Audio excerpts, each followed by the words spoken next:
Good afternoon and welcome to the MAPS 3 Citizens Advisory Board meeting of December the 20th, 2012.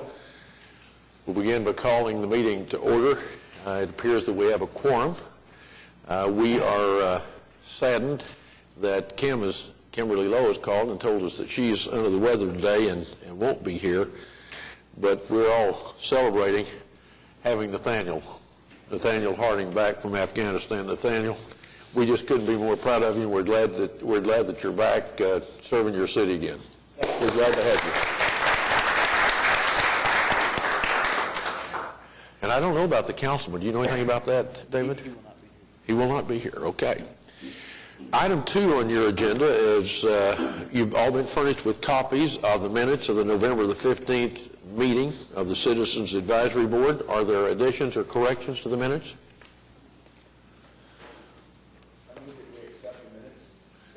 It's been moved and seconded that we approve the minutes of the meeting. Further discussion? All in favor say aye. Aye. Opposed? The minutes are approved.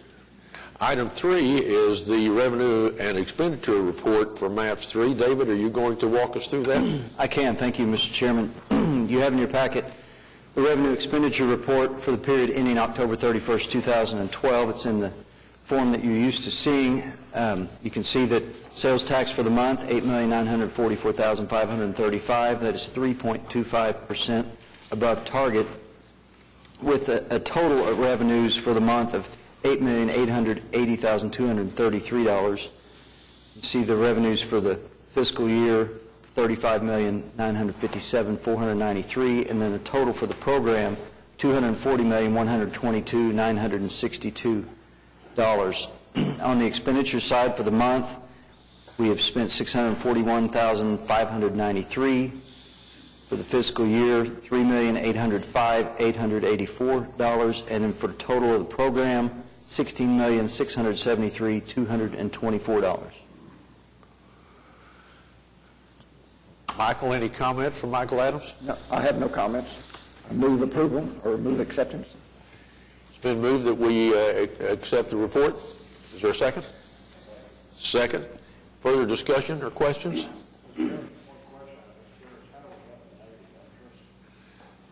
red number, David. I can give you a real short answer, but we have Jason Martinez here if you want the long answer, but it has to do with general accounting procedures with bonds and how they're accounted for. It's just recording the decreases in market value from month to month. A lot of months you get big increases, some months you see some decreases. So I looked at November, and you'll be getting you'll be making that ground back up, and you'll be back in the black. So your explanation implies that to mark to market would make me think that has to do with securities as opposed to interest. So the portfolio is a negative, but we're not paying interest, I take it. I mean, the red number is not just attributable to interest, is it? It's attributable to marking to market the value of the asset? you are correct. It is city policy to record the impact of changes in market value on our fixed income bonds, yes, which day-to-day market values fluctuate right with the market, and every month we get a record of those market values, and we enter them into our investment software, and we record the impact of those fluctuations to interest revenue. So, thank you. You're very welcome. I think I understand it. Okay. We have a motion and a second. As many as favor the motion say aye. Aye. Opposed, no. It is unanimously adopted. Item 4, a resolution request for proposals for the Senior Health and Wellness Operating Partner. David. Thank you, Mr. Chairman. As you said, the item is recommend resolution approving request for proposals to be advertised MAPS 3 Senior Health and Wellness Center Operating Partner Project M3-8H002A.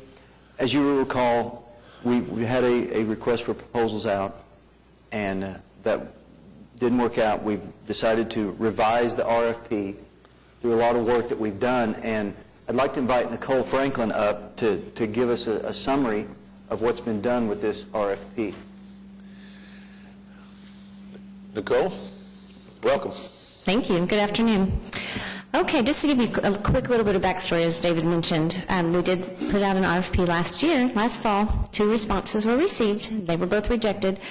ADG began at that time we were asked to perform some additional research regarding possible options for partnership and start working on a revised RFP with hopes that there would be more flexibility and it would draw a larger pool of responses. So we began that work several months ago. Excuse me.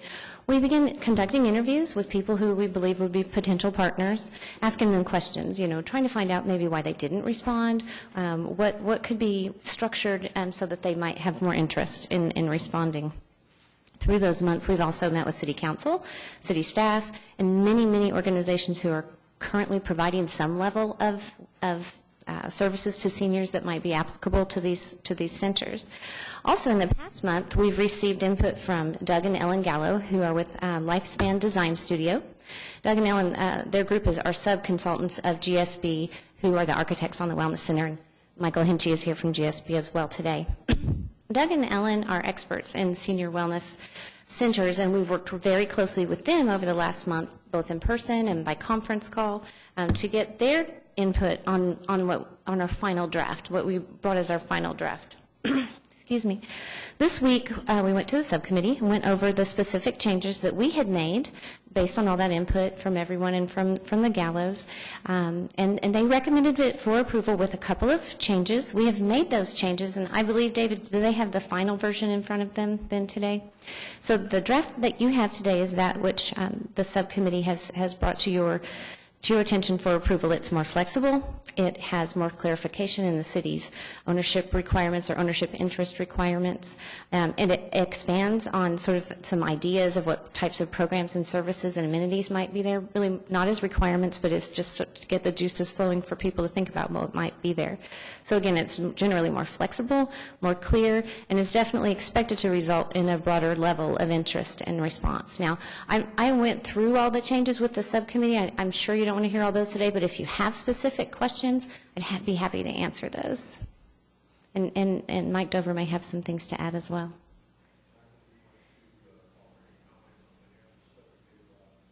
Was there? As you can, I don't know if you had an opportunity to look at all of the RFP, but just to reiterate what Nicole said, I should say reiterate. Thank you. Nicole has worked so hard in putting this together, and I think I know the subcommittee is very pleased that it's taken us more time than we would like, but we have put together what we think is something that will be appealing to a lot of organizations. Tom, I know you were at our meeting yesterday, and there were probably 10 organizations represented that by their presence indicates that they hopefully will be, one way or another, responding to the RFP as a partner, operating partner, or as might very well likely be another organization hooking up in a subcontract way. But the point being that there's a lot of community interest, a lot of organizational interest, and just come a long way. Taken us a while to get here, but we're excited, and thank you, Nicole. Absolutely. Any questions for Nicole or for Mike? Well, I think generally I left the meeting with the impression that it has been broadened and made more flexible and perhaps more attractive to operating partners. Would that be a fair characterization, Mike? Nicole, you agree? Absolutely. All right. Well, one of the big issues I was going to say that I know clarified to all of us is the whole land acquisition issue and the site specific in terms of if the relationship that the city will need to have legally with whoever might be the operating partner. And that was clarified, and I know I've talked to some organizational folks, and they really, really appreciate having a little bit more clarity on that. Excellent. any other questions or comments? Then we have before you this resolution to approve. You want to move its approval, Michael? I do. Would so move. I second. It's been moved and seconded that we adopt the resolution approving this request for proposal. Further discussion? All in favor say aye. Aye. Opposed, no. The resolution is approved. Thank you, Nicole. Michael. The item number 5 on our agenda is relates to the state fairgrounds. David, you're going to tell us about this? Yes, sir, Mr. Chairman. Item 5 is recommend resolution approving the limited site master plan Phase 1 preliminary report for MAPS 3 Oklahoma State Fairgrounds, project M3-F001. As part of the improvements that we're doing at the State Fair, we included a limited site master plan, and that limited site is the area around the existing TNT building, so that we could ascertain what's best for the new Expo Center and the Carnival. We have the preliminary report here today. I'd like to invite Don Douglas up to give you a summary on this report. Don, welcome. Thank you, sir. Happy holidays to everyone. What we're going to do, oh yes, thank you, is really, there's not a lot of writing in this. We're just going to take you through aerials to kind of show you how we arrived and how we started. Part of our project was to do, as David said, a limited master plan, which really included looking at traffic, looking at what happens when you put the new building on it, what happens to the midway, what happens to the parking, how we filled the racetrack. So this slide is just the fairgrounds as it exists, just to kind of give you an orientation. Looking at the top is General Pershing, Gordon Cooper Boulevard, and Del Mar, which goes to Reno. Those are the 3 major intersections into the fairground. Keeping in mind that only during the fair are the 10th Street exits open, our entrances. So we begin to look at a traffic to see what would be effect of the new building with the traffic as it generated. So also a part of the project is broken into 2 phases. Phase 1 is the building. Phase 2 is the building, and Phase 2 is also the staging area where the building would go. Phase 1, which is in the yellow area, would be where the new parking would go, where the detention pond would go, and filling of the racetrack itself. And as I said, one of the first things we began to look at was how traffic would be affected. And what we found through the traffic studies we did and the traffic counts we took was that Gordon Cooper would function as it is now, but General Pershing needed to be signalized. So as part of our report, we developed a concept plan for the signalization of General Pershing. And what you see there would be a signalized intersection. And if you've all been out there, you know it's confusing to drive in and out of that entrance if you know you're coming or going. So this intersection would be included in part of a MAPS, not a MAPS project, but a Public Works project, which is the landscaping on May Avenue. That project probably will go to bid sometime in June or July of 13, so that this intersection then will become a reality, and that's funded outside of the MAPS funding, so it's not part of the MAPS funding.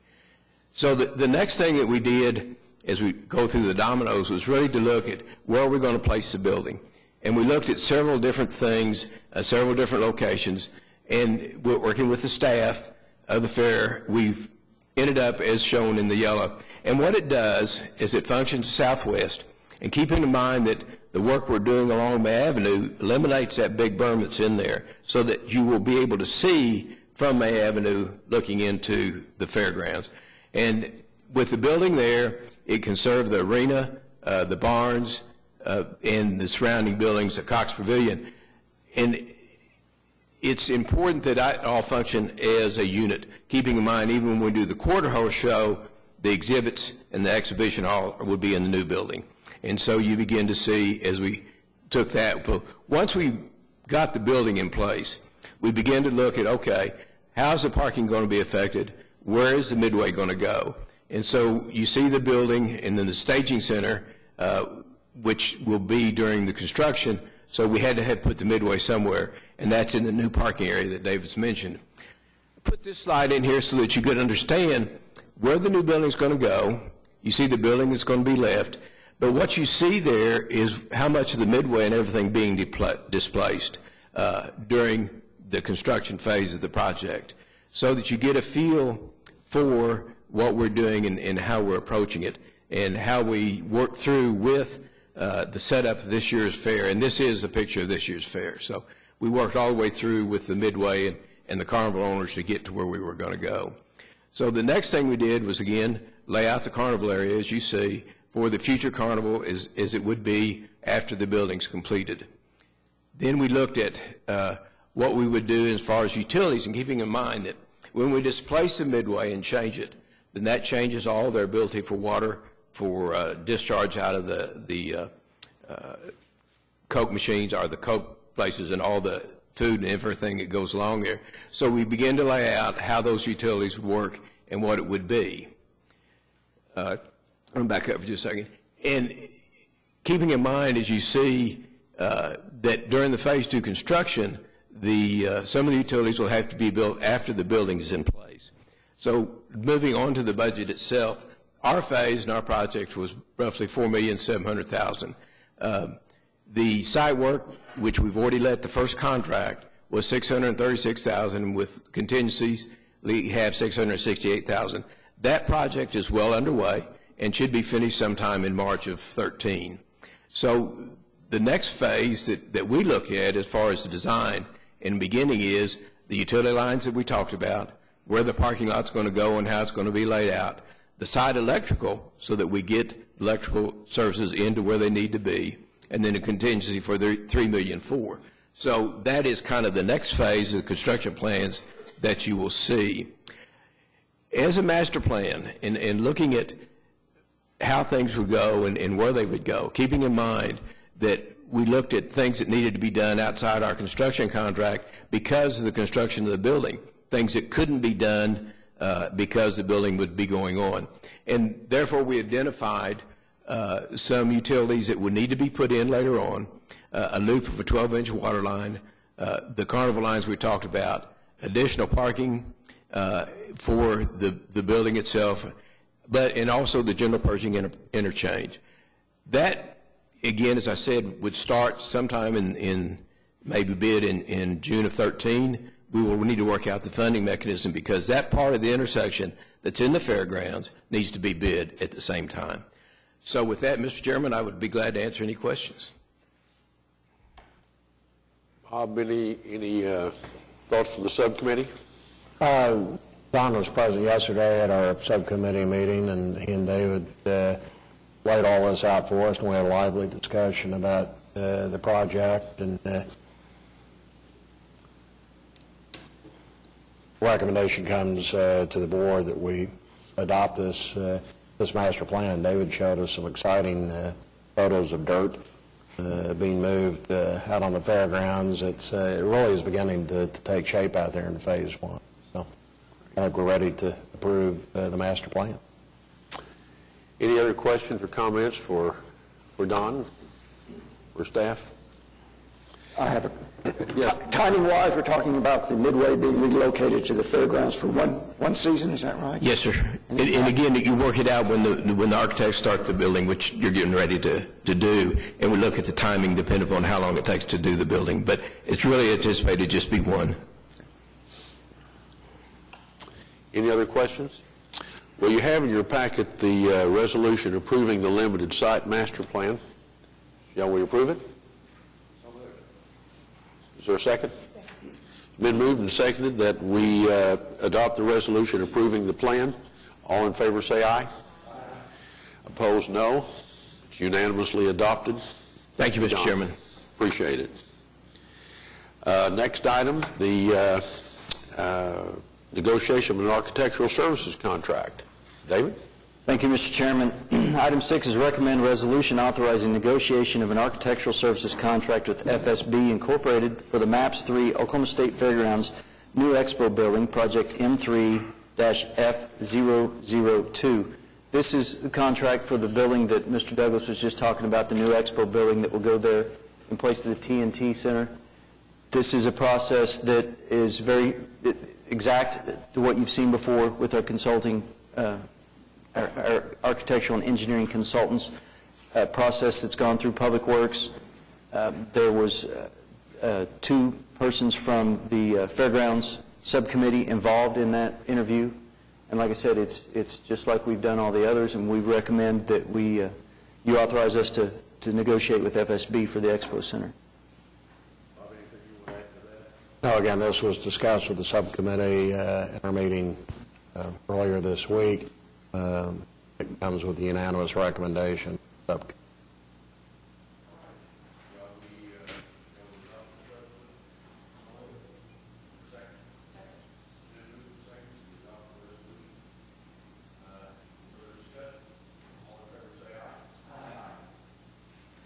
Opposed, no. Ayes have it. We've adopted it. Item number 7, David. Thank you, Mr. Chairman. Item 7 is recommend resolution authorizing the acquisition of property using Oklahoma City Capital Improvement Sales Tax Funds for the MAPS 3 Oklahoma River Whitewater Facility near Southeast 6th Street and Phillips Avenue, project M3-R004. This is a river project.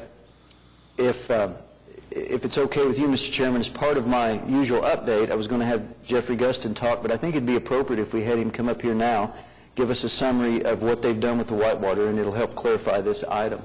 That'd be fine. So I'd like to invite Jeffrey Guston from S2O, and Rand Elliott is also here. Jeffrey, Rand, glad to have you. Mr. Chairman, board members, Mr. Todd. My name is Jeffrey Guston. I'm with S2O Design, and I'm here on behalf of S2O, Elliott & Associates, and Triad Engineering. We are gratefully thankful that we're involved in such an exciting project for the city of Oklahoma City. Our contract, initial phase of our contract, essentially focuses on two pieces. One is looking at the land acquisition piece, looking at the land that's out there, trying to look at the associated encumbrances with the land, utilities, the parceling and the title work associated with it, and then also the design, looking at what the program initially stated, looking at how we can incorporate that into the extension of the river program, and essentially incorporating some opportunities for expansion down the road. So I have not used your here before, so where's the pointer? Sorry. You have to be an engineer, Jeffrey, to work that. So is there a laser? No? Okay, sorry. So we just, aerial here, just to kind of orient everyone to the riverfront. Again, our project focused on the eastern portion along the riverfront, the extension of the riverfront program. This here in front of you is the parcel map that we've been developing over the last 30 to 60 days. It essentially looks at about 11.4 acres of privately owned land that we are recommending to the MAPS department to acquire as part of the project. The entire parcel that's surrounded by the faint red line represents about 20 acres, and again, about 11.4 of that is privately owned. You're looking at the blue parcels, either City of Oklahoma City owned or state owned. So to kind of give you a bit of explanation on the design, I don't have where the design overlays this, but to the bottom of the page is 6th Street. You'll see the first set of colored parcels there. To the north of that, 5th, and then to the north of that, 4th Street. So the majority of the project, the course itself and the associated buildings, will be located basically between 6th on the south, 5th on the north, and then Phillips to the west, and then the channel to the east, fitting in roughly about a 12-acre piece of land. And then to the north would be the proposed parking expansion or for the facility, as well as expanded parking for future opportunities and possible future expansion of the Whitewater program or ancillary programs. This is a master plan that we've done through the charrette process that basically does what I just said. It shows the channel system itself, which you can see there in the blue, extending out to the channels in the east. The main building, which would be the 5th in the series of the buildings along the riverfront, 2 triangles with a canopy connector between the two. The upper building is your main building, which essentially would be your ticketing and main experience for patrons. People will come in, pay their experience, go in, and there's a restaurant, has interior-exterior seating for the restaurant, administrative offices, as well as restrooms and changing facilities for the Whitewater facility. This is a bit squashed, the graphic, but essentially represents the course design as we are today. It's about 2,600 linear feet in course.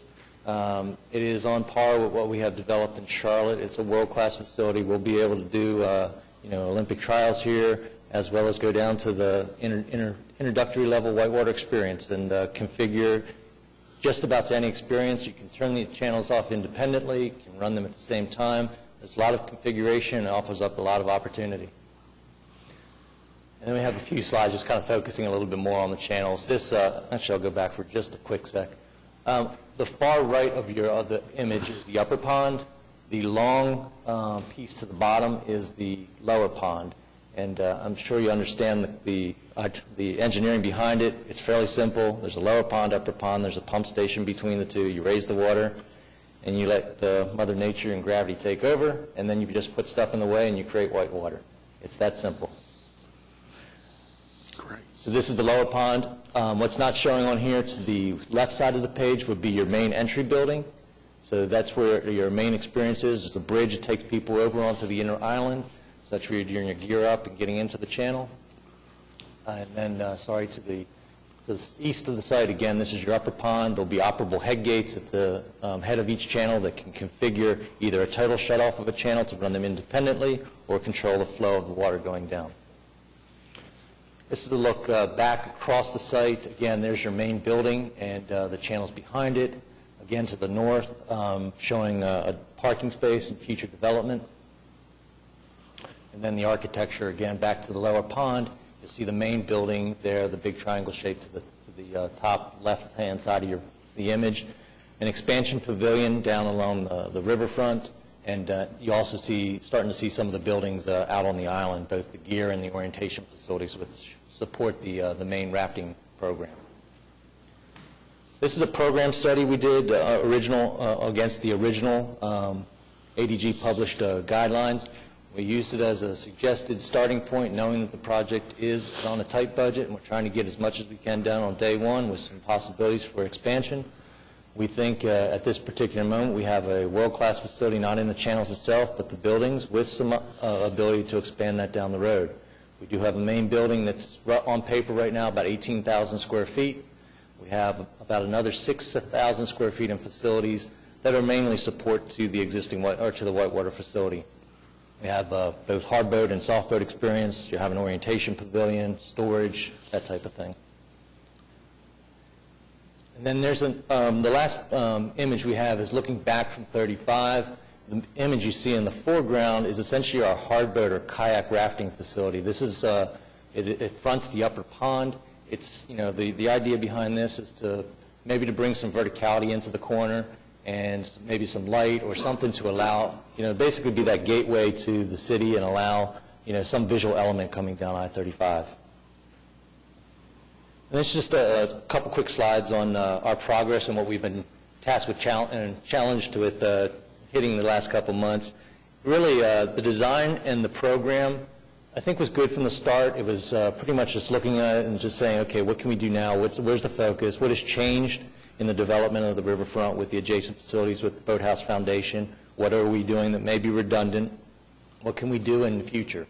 That was the easy part. The hard part was looking at everything that's out there that, you get a massive piece of land and looking at the utilities and making sure that none of that gets in the way. And, we spend a lot of time with that in the regulatory agencies, and we feel good that we have a piece of land we can develop, we can stay within budget, and we can deliver an experience that everyone's going to be happy with, and it's what the citizens voted for. So we've gone through a lot of study on the legals, the utilities, talked to OG&E. We've had discussions with the Health Department, Department of Labor, zoning, planning, even the fire department. So we're basically just trying to get all the unknowns known right now going into phase 2. And then lastly, these are the things that we're still working on. We're about 90% through our process right now. We do plan with this phase 1 to submit our final report to MAPS in January, early in January. We are in the cost estimating phase right now. Again, I feel comfortable we're there. We have a target. We have a way to get there. We've been spending time with the Health Department as well as the Department of Labor regarding the water quality. It's not resolved yet, but I think we have a path to get there as well as just preparing all of our designs and matching up with our programs. So I think we're in a good place. With that, any questions and answers? Are there questions for Jeffrey? Rand, did you have anything you wanted to add?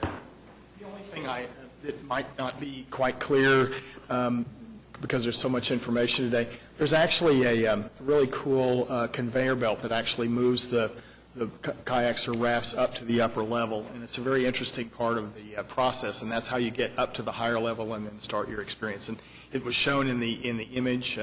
Might be just something of interest. Thank you.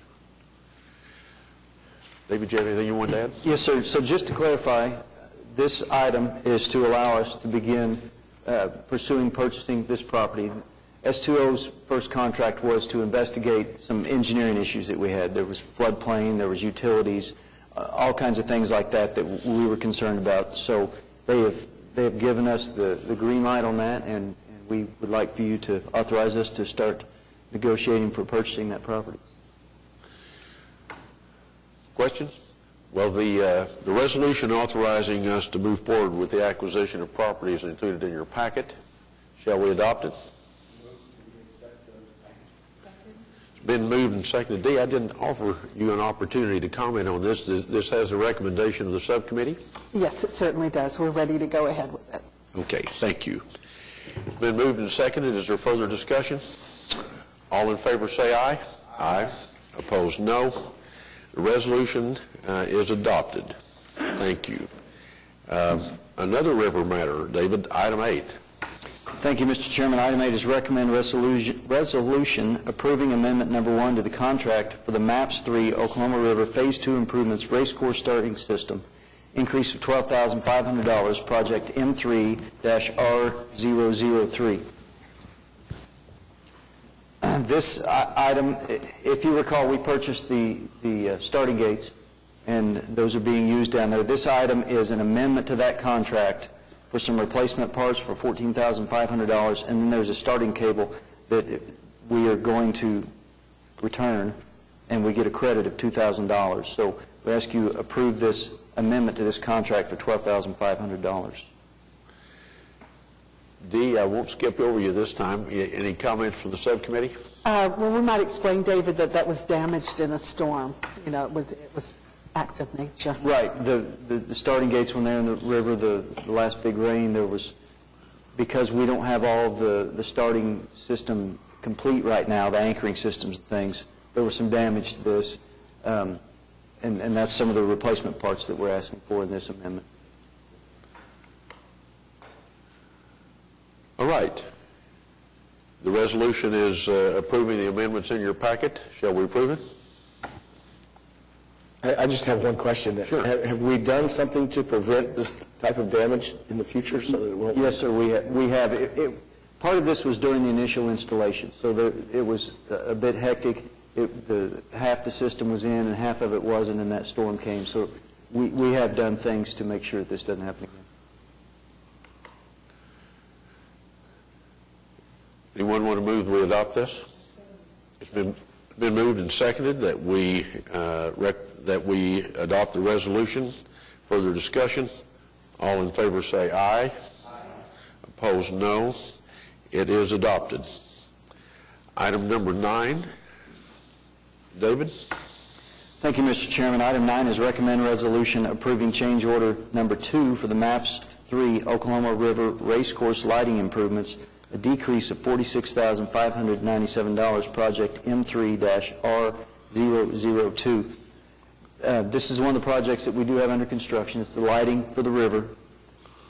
As we move along with what you just saw with the Whitewater facility, there are things that are having to be moved and altered a little bit with the lighting system, and there are also some opportunities to do some better things. And I'll go through with you on the change order here. Item 1 is service point revision of $90,114. A service point is essentially a transformer. It's the transformer that powers each pole, and it also has some auxiliary plugs that can serve some other things that would be needed down at the river.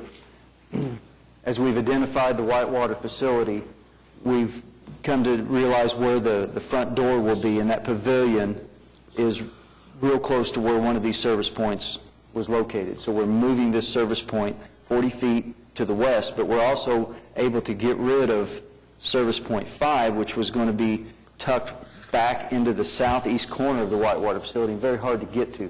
So we're extending conduit from service point 4 back to this pole so that so OG&E won't have to access another transformer back in an area. I think if you saw Jeffrey's picture, it's very close to the river back there, and there's some slopes and some access issues that we want to alleviate and not have to deal with. So that is item 1. Some silt fence modification. Because of some events down there, we had to do some extra things for the silt fence to do some beautification. Project Kiosk is a projector kiosk is a projector station that's located down there at the river that wasn't in the way of the light per se, but it was in the way of the drilling rigs that had to get in there, the crane and the drilling rig to get in there, so we had to remove that and replace it. Also, as we went along with the construction, there was an irrigation line relocation that was necessary. There was a large 6-inch line that served the irrigation in that area. It was unknown that those kind of things aren't shown up on city atlas sheets and those kind of things, being that it's not a city line. So that was an unknown object that we had to remove and replace. Another service point relocation, that's the one I talked about previously back in the corner that has to be moved over. It's a handhold revision. A handhold is kind of like a small manhole for the conduit. I won't bore you with all the details, but the important one is the debris removal credit. As part of the construction, in order to make sure that the contractor was comfortable with the bid and not have to guess and take a lot of risk, because we knew there was a possibility down in that area that there could be buried obstructions, old concrete, things like that, because that's an issue when you're drilling these drilled foundations down there. We had an item in the contract that specifically paid for these obstructions. Luckily, we only come in to about 2 feet of obstructions. We didn't spend any money on the obstructions, so in this change order, we're getting a credit back for that unused amount. So that's why we have items on here that are additions, but then we have this large credit, which gives us a credit for the whole change order. I'll be glad to answer any questions. Any questions? We may want to record every vote on this, because this is going to be one of the few decreases. So everybody may want to make sure they get their vote recorded on this. Any other questions? Thank you, David. Then the resolution is in your packet. Shall we approve it? It's moved by Dee, seconded by Michael. Further discussion? All in favor say aye. Aye. Opposed, no. The resolution is approved. Thank you, David. That brings us to item number 10 on the agenda. Thank you, Mr. Chairman. Item 10 is recommend resolution approving the site investigation report for the MAPS 3 Upper Downtown Public Park Engineering Services, Project M3-P004. As we continue with the park design, we have various contracts out there, and one of them is to investigate the utilities that are in the upper park.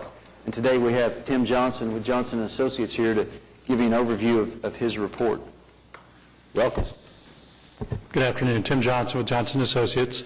I'll apologize ahead of schedule. My project engineer for this project is Chris Savage. He couldn't be here today, so I'm going to wing it for him, and I'll try to figure out how to work this.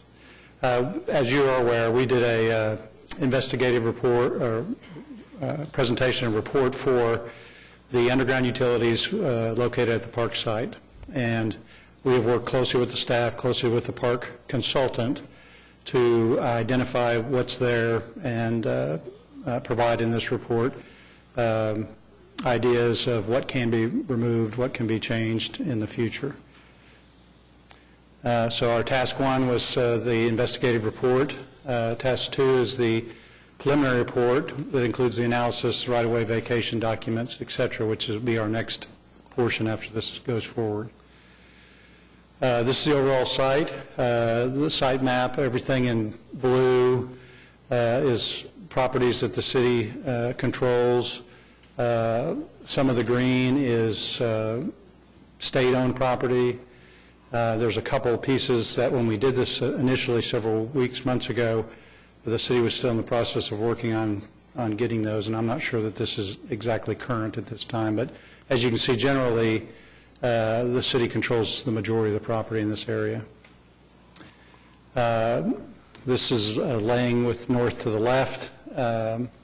These are the existing buildings and facilities that are located within the multi-blocks. The far bottom right-hand corner is the old train station.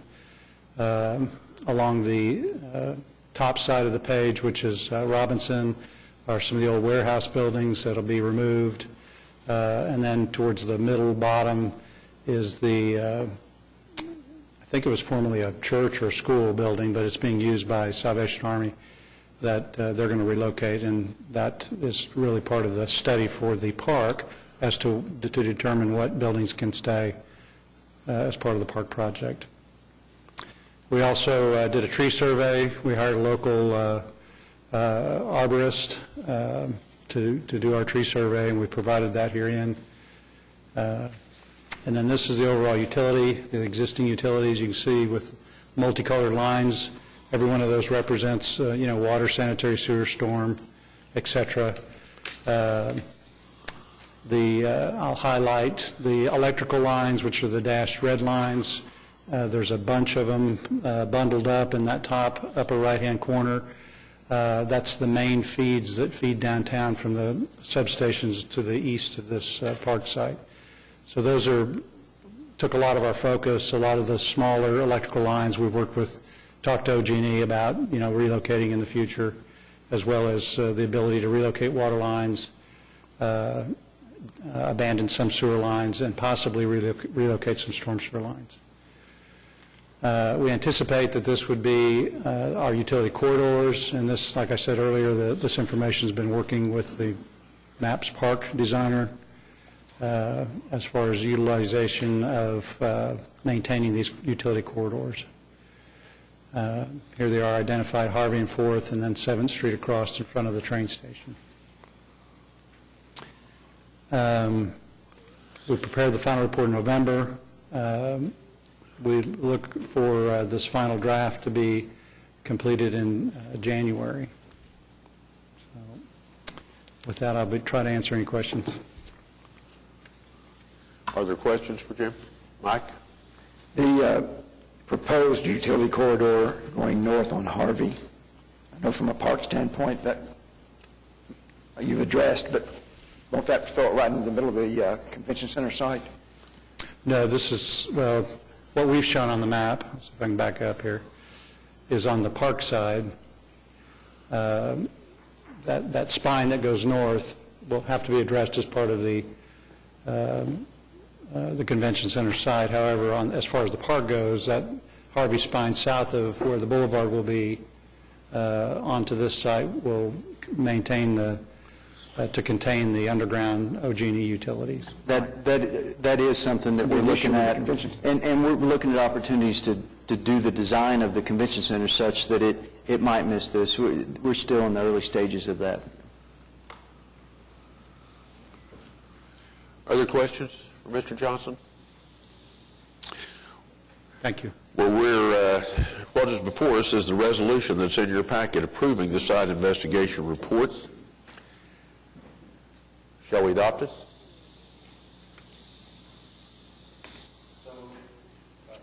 Been moved and seconded that we adopt the resolution approving the site investigation report for the Upper Downtown Park. All in favor say aye. Aye. Opposed, no. It is approved. Item number 11, David. Thank you, Mr. Chairman. Item 11 is discussion action regarding the Parks Subcommittee recommendation to the Citizens Advisory Board authorizing staff to initiate contact with property owners in the lower MAPS 3 downtown park boundaries to discuss voluntary acquisitions prior to January 1st, 2014. If you recall, Council authorized us to acquire land in the upper park by any means that we needed, but they only authorized us in the lower park to accept or to negotiate with owners that came to us, and we have had one that's come to us that we're working with. And their resolution says that we can't make contact with them until January 1st of 2014. What the subcommittee has asked, and they feel very strongly about, is that we ask council to amend that so that we could at least approach them, not to go out and do any condemnation or anything like that, but we could we could put out flyers, or we could call them and just approach them about voluntary sale of property. So that's what this item is. David, and I'm going to ask Mike Dover for his comments as well, but can you give us a sense, since Councilman Ryan isn't here, can you give us a sense of what the reason was that they made the rule they made in the first place, that you're asking us to ask them to change? Your question again is the council, say that again, your question again, Tom? My question is, you're asking us to ask the council to change what they previously told us to do. Mm-hmm. What was the reasoning behind what they told us to do in the first place? Well, part of that has a lot to do with when you come across the I-40 and you look at the physical look of that whole area where the lower park is going to be, it's very unappealing, for lack of a better term. And this whole process of negotiating takes time, and we were all hoping that by as it stands now, we can't even talk to property owners, as David mentioned. And so this would be an opportunity for those who are interested to at least begin that dialogue that would hopefully, when the time comes, and I got a question to you, David, about the whole financing of all this and how that might change given this resolution if the council goes ahead and approves it. But it would give the opportunity for that process to begin, and that property probably and hopefully maybe be acquired a little bit sooner than normal than thought. Mr. Chairman, I think part of what you're also looking for is the lower park isn't scheduled to start until about 2020, and I think that was part of the reason why they wanted to push that off, is because we didn't need it. The timing was such that we didn't need to go out and get the property right away. So that's one reason. But then, as Mike spoke, the subcommittee feels strongly that they would like to go out and at least ask people about selling properties. I think Mr. Winger's got a little something else to add since he was involved in part of that process. Eric, welcome. Thank you, Mr. Chairman. I think if we'll rewind back to September of 2010 when we were visiting with the council on that original authorization, there were several active businesses in the lower park that were being discussed at that time, several that wanted to make improvements to their properties, several that wanted to make investments. And so there was a commitment made on the council's part to delay that acquisition until 2014 so that they could go ahead and do those improvements and get some beneficial use out of some of those items. And so, again, as we talk about what the council was considering at that time, active businesses, giving them some assurance that they would be able to continue to operate for a period of time without being asked to be acquired. But Eric, correct me if I'm wrong, but there are also others who might be interested in doing something a little bit sooner, and the way that resolution stood, we couldn't even make any kind of overtures or have a conversation as the... Absolutely, but to answer the question, why the 2014 date, that's where the 2014 date came from. It was just an assurance date that they could operate cleanly till that date, but I do agree there probably are some changes in the area, and so I think the recommendation today is a good one as long as it's voluntary, or at least allows us to go voluntarily make contacts with them, but not to the point where we would seek condemnation. But it had nothing to do with the pace of money coming in. Most of the money that we spent, as we've seen from the report, has been on acquiring property in the upper park, right? It didn't. It was active businesses in the lower park that just wanted to maintain their business operations. Okay. Anyone else want to have a question? Susan. So, Eric, back to that, when we have voluntary people that are interested, would that just be an agreement? Or would it be purchases? I mean, like, let's say there are some people that want to negotiate that price and do a purchase. Then does that now bump part of that into this phase? I don't think it'll change the phasing of construction. If we want to, if you want to make a recommendation to the council to go ahead and seek voluntary acquisitions, that is definitely something that we could go forward on. I think the only drawback that I would see to that is because the phasing is set up the way that it is, there's probably going to be minimal improvements that we would do at this time.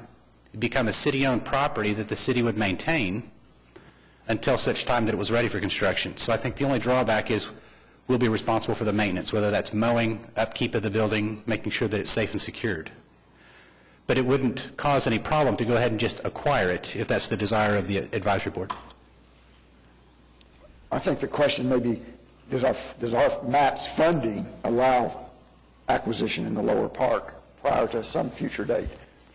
I think you can make that change, yes. Yes. The funding is available. Well, I'm understanding this to say we can deal with them now if they come to us. This is to allow us to take the initiative to go to them. Am I understanding that correctly? So we would be, and we haven't been authorized to do that in the past.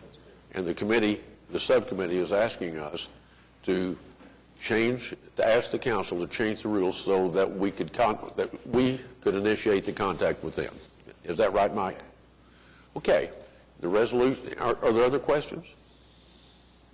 Rob? I'd just make the comment that it makes sense to forward this resolution to the council. If they feel so very strongly about sticking to the original plan, they will do that, but we can certainly voice our interest in expanding the opportunity. All right.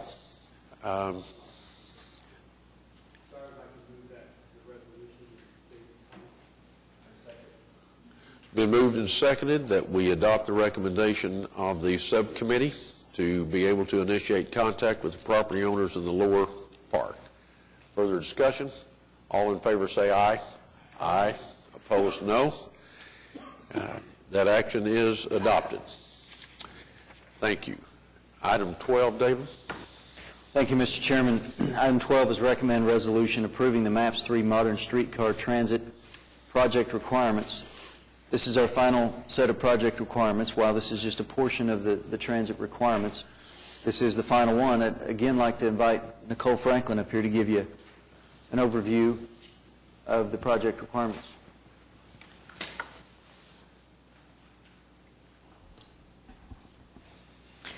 Okay, I think all of the subcommittees except Transit, you all recall that when we've gone through the project requirements document. So you've heard many times what they are. Project requirements maybe is a bit of a misnomer because it's really very much of a guideline rather than so much a requirement. And the project requirements are definitely not intended to design the projects. They're guidelines. The streetcar is different than the other project requirements because there are many of the components of the system that haven't yet been determined. We're in a phase, the first phase of the streetcar is called investigation and standards, and there is a large amount of investigation being done during that phase. The rest of the document beyond that phase really can't be developed until some of those decisions are made. So including the final verification of the route and what kind of propulsion system will we have and what type of rail. So there's an early phase called investigation and standards, and in this project requirements document that you see, that section is very well developed. Everything beyond that are just a few sort of very basic bullets. The rest of the document will be amended and will be fully developed after this next phase. But we wanted to go ahead and get this document out there and get it started because there are people working now on this contract. So we have previously taken a draft to the subcommittee, and over the past couple of months they've provided comments. We've gotten comments from Rick Kane as well. And this week we went over the draft, talked about the specific changes with the subcommittee, and they recommended the current draft that you see in front of you, which is has some additional changes that they had recommended. So they recommended it for approval with a few additional changes that you will see reflected now. So really what we have today is just one that's been recommended for your approval. I can answer questions. I'm sure Zane or Nathaniel might have some things to add as well. Thank you, Nicole. Mm-hmm. All right. Are there any comments, Nathaniel, Michael, or Zane? I have no specific comments. I know that the subcommittee has worked very hard on getting comments to PDG, and they've been incorporated, and I'm sure that I wasn't at the meeting yesterday due to an illness, but I'll defer to Mike and Nathaniel for them to talk about any details that may have. I don't have any specific comments. I think we did consider all the recommendations, and as Zane had mentioned, we've reviewed this for the last 2 or 3 meetings, and I think this document may be a little bit different than some of the others, is because we're really just kind of still in the investigation phase, so we don't have a lot of the architectural and engineering recommendations or the design recommendations, things like that. And I think Zane's pointed out in the past, it's kind of a living document, and as we go through, we'll add some more of those requirements or guidelines later on. This was recommended to move forward from the subcommittee. Nathaniel, you want to add anything? Just from yesterday was my first meeting back, so this is a good, thing to jump into. But it looked like, from my impressions, that some of the comments from the members were incorporated. I know focus on O&M and the different kind of design build iterations, were considered, and also looking at focus on the hub, the Santa Fe potential and design of the hub. So I think we have a pretty good impression that concerns were inputted and feedback was input into this document. Okay. With that, I'd like to make a motion that we accept the report. Second document. Been moved and seconded that we adopt the resolution approving the project requirements for the modern streetcar transit. Further discussion? All in favor say aye. Aye. Opposed, no. It is approved. Item 13. Item 13, Mr. Chairman, is recommend resolution approving amendment number 4 to contract for MAPS 3 Program Consultant Services with Architectural Design Group Incorporated, fee decrease of $25,005 and changing the firm's name to ADG Incorporated, project M3-G001. This amendment has two things, as just stated. Architectural Design Group has changed their name. They are now known as ADG Incorporated. And that's going to save us money? Yeah, a little less ink. Okay. So that's part of this amendment, and then the amendment that we approved a few months back had some typographical errors in it.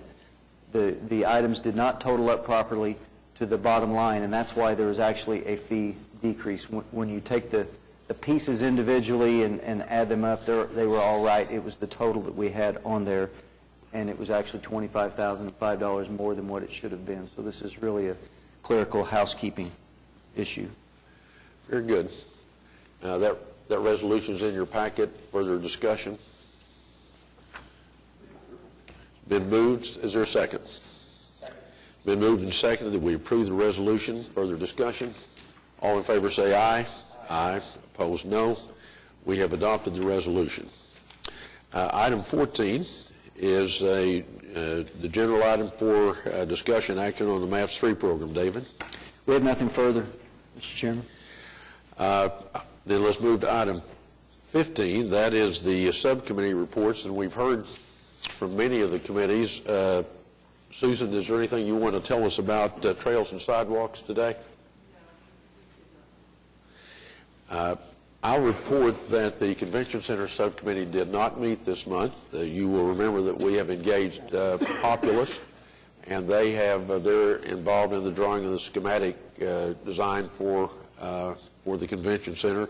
But I did want to mention this. They were in town to meet with and met with the Park Subcommittee, or were at the meeting, and listening to all the things that were going on in the Park Subcommittee, and I think we're all really encouraged, that staff is encouraging these people to come in and meet with each other and to be a part of each other's meetings when there is so much interaction in some of these projects. So it was a good thing to have Populous in town with Hargraves and Associates for the park meeting, or at least in my view, it was.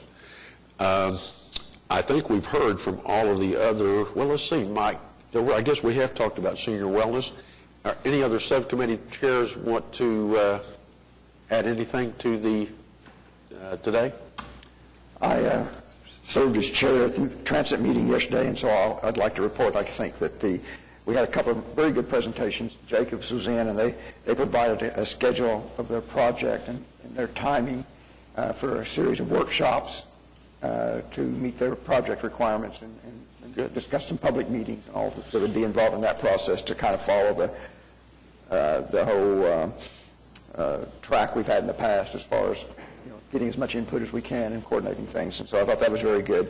And we also had a very good presentation from A.J. Kirkpatrick with Downtown Oklahoma, and they had done some mapping of development opportunities along the downtown and how the proposed route fit within those, and they had a lot of very good elements, and it was quite visual and very informative as to what the development opportunities were, where vacant land, where vacant floor space was, where the density, housing density was, commercial density, so forth, and they mapped it all in a series of maps and then overlaid them all on there, and it was I think most of the committee was quite impressed with that presentation. So, Nathaniel may have some more additional comments.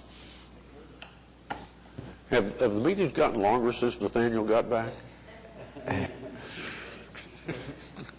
Okay. Mr. Chairman, I would like to add one thing. I believe that we need to approach the mayor, or at least the city council, and look at formally transferring the chairmanship of the subcommittee back to Nathaniel, and then I would revert back to vice chair. I believe that is a formal motion needs to be made. Yes, and we'll take care of that. We'll get that going. In that regard, I want to tell Michael Adams how much we appreciate him stepping in. He was going to those meetings anyway because of his interest. And stepping in to serve as vice chair of that committee while Nathaniel was gone was a great example of team spirit that I think really prevails. And I want to say a public thank you to you, Mike. But it doesn't diminish our joy at having Nathaniel safely home, so we're glad he's back. So we'll get, I guess David will take care of seeing that gets happened. All right? Item 16, the property acquisition status map. Thank you, Mr. Chairman. You have in your packet and also in front of you and on the screen current status of the upper park, and you can see really it's just the northeast corner there that we're still working on at various stages, and it's going into court action on that to acquire that land. But we're very close to having all the property in the upper park, and I know Kim will be very happy that day that we get it all. Yes, you will. That'll be great. Any questions about the property acquisition in the upper park? Okay. That brings us to item 17. David, do you have any extra items you want to call to our attention? Yes, sir. I'd like to give you a quick update on each of the subcommittees, anything that we haven't discussed. As far as the river, the race course lighting system is under construction, going along. The windscreen is still in design, and as you saw today, the whitewater facility is in design. And Phase 2 improvements, which are additional race course items and some sound system and cameras and things like that, that design has begun at the river. So there's a lot going on at the river. Senior Wellness, the RFP was presented today, and that will go to council on the 2nd. Trails and sidewalks, we did not meet this week, as Ms. Hooper said, but sidewalks are in design for Phase 1. 2 sections of the river trails are in design, and right-of-way acquisition process has begun for the trails along the river. Convention Center, the conceptual design continues with Populous. Fairgrounds, you saw the report today, Phase 1 improvements continue, but also we have the Phase 1 grading, which is actually under construction, and that continues. Transit, the project requirements will be sent to council in January. Preliminary work for the route is underway. Purchase of the Santa Fe station for the intermodal hub is underway. And with the park, design of the master plan continues, and as you just saw, land acquisition for the upper park continues. We've held 2 public meetings and many focus groups for the park master plan process. Been very successful and very well attended. We have another public meeting scheduled for January 24th, and Hargraves will be back in town again to discuss that.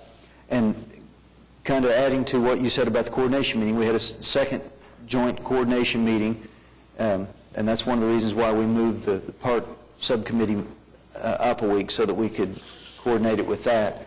Another really good meeting was held, lots of good discussion, so we feel like it's going well. All right.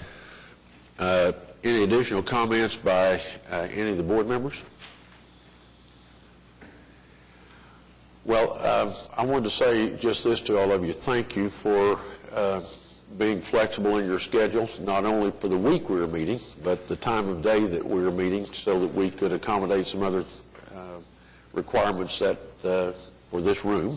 And appreciate you making an effort to be here at a time that's a little different than it's been in the past.